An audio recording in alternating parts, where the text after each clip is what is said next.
ഗസയിൽ ഇസ്രായേൽ നടത്തിയ ആക്രമണത്തിൽ 32 പേർ കൊല്ലപ്പെട്ടു. ട്രംപിന്റെ വെടിനിർത്തൽ നിലവിൽ വന്നതിന് ശേഷമുണ്ടാകുന്ന ഏറ്റവും വലിയ ആക്രമണമാണിത്.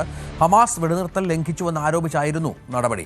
അജയ് സുധാ ബിജു ചേരുന്നു. അജയ് സുധാ ബിജു, എപ്പോഴും കൊല്ലപ്പെടുന്നത് ഇത്തരം ആക്രമണങ്ങളിൽ സാധാരണക്കാരാണ്. ഇവിടെയും സംഭവിച്ചിരിക്കുന്നു.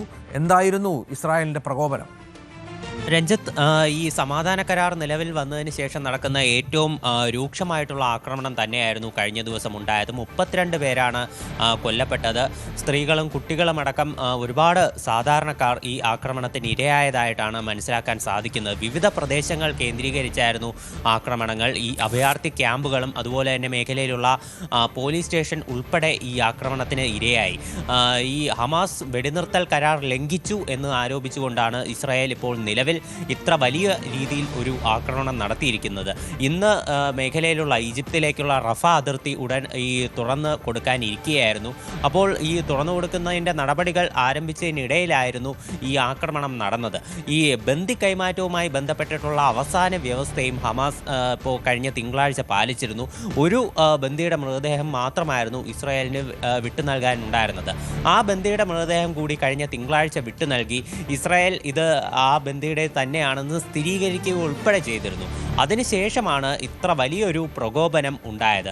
ഈ ബന്ദി കൈമാറ്റം പൂർണ്ണമായ സാഹചര്യത്തിൽ ഇന്ന് റഫ അതിർത്തി കൂടി തുറന്നു കൊടുക്കുന്നതോടുകൂടി മേഖലയിലുള്ള സാഹചര്യം കൂടുതൽ സമാധാനപൂർണ്ണമാകും എന്നതായിരുന്നു എല്ലാവരുടെയും പ്രതീക്ഷ.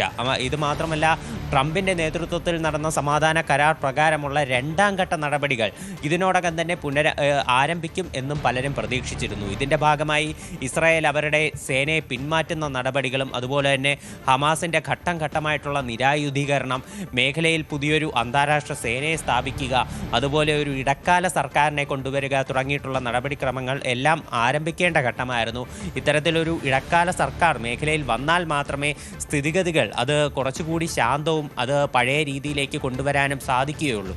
എന്നാൽ ഈ ആക്രമണം നടന്ന പശ്ചാത്തലത്തിൽ അത് ഏത് രീതിയിലായിരിക്കും ഇനി സമാധാനത്തിൻ്റെ രണ്ടാം ഘട്ട ചർച്ചകൾ എന്നുള്ളതിലും പലരും ആശങ്ക പ്രകടിപ്പിക്കുന്നുണ്ട്. ഈ ചർച്ചയിൽ മധ്യസ്ഥത വഹിച്ച ഖത്തർ അതുപോലെ തന്നെ ഈജിപ്ത് തുടങ്ങിയിട്ടുള്ള രാജ്യങ്ങളും ഇതിനോടകം തന്നെ സാഹചര്യങ്ങളിൽ അതൃപ്തി രേഖപ്പെടുത്തിക്കൊണ്ട് രംഗത്തെത്തിയിരുന്നു. പലരും ആശങ്ക രേഖപ്പെടുത്തുന്നുണ്ട് ഇനി ചർച്ചകൾ ഏത് രീതിയിൽ പോകുമെന്നുള്ളത്. ഹമാസ് ഈ പ്രവൃത്തിയെ കടുത്ത രീതിയിൽ തന്നെ അപലപിച്ചുകൊണ്ടാണ് രംഗത്ത് വന്നിട്ടുള്ളത്.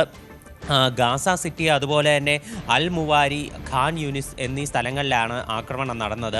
ഈ കഴിഞ്ഞ ഒക്ടോബർ 10-ാം തീയതി ഈ സമാധാന കരാർ ഈ വെടിനിർത്തലെല്ലാം നിലവിൽ വന്നെങ്കിലും പല സമയങ്ങളിലായി ഇസ്രായേലിൻ്റെ ഭാഗത്തു നിന്നും ഹമാസിൻ്റെ ഭാഗത്തു നിന്നും വെടിനിർത്തൽ ഉണ്ടായിട്ടുണ്ട്. എന്നാൽ ഇത്രയധികം മരണങ്ങൾ ഇപ്പോഴാണ് റിപ്പോർട്ട് ചെയ്യുന്നത്. മൊത്തം ഇതുവരെ സമാധാന കരാർ നിലവിൽ വന്നതിന് ശേഷം മാത്രം 509 പേർ കൊല്ലപ്പെട്ടിട്ടുണ്ട്.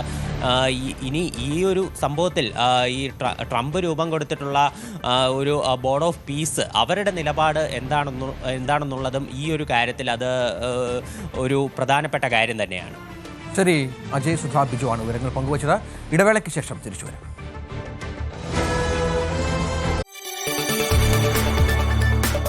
കൂടുതൽ വാർത്തകൾക്ക് news 18 Keralam YouTube channel subscribe ചെയ്യുക.